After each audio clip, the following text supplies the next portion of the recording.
বুড়িমার কথা মনে আছে যে আমার নবীর রাস্তায় কাঁটা বিছিয়ে রাখত? মায়ার নবী ফজরের সময় মসজিদে যাবার সময় কাঁটাগুলিকে হাত দিয়ে সরিয়ে সরিয়ে তারপর মসজিদে যেতেন।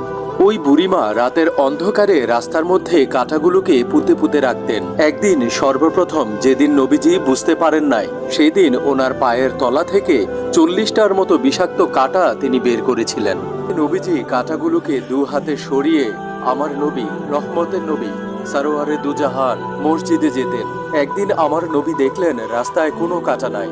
তিনি জিজ্ঞাসা করলেন, আজ রাস্তায় কোনো কাঁটা নাই কেন? সাথে থাকা লোকজন উত্তর দিল, হুজুর, আপনার রাস্তায় যে বুড়ি কাঁটা বিছিয়ে রাখতো সে অসুস্থ, বিছানায় পড়ে আছে। এই সেই বুড়ির বাড়ি যেখানে হাজিগণ হজ করতে গেলে এই বাড়িটি দেখতে যান। বুড়ির বাড়ি থেকে সামান্য পরিমাণ দূরে অবস্থিত এই সেই মসজিদ, যে মসজিদে নবীজি রাসূলুল্লাহ সাল্লাল্লাহু আলাইহি ওয়াসাল্লাম নামাজ পড়তেন।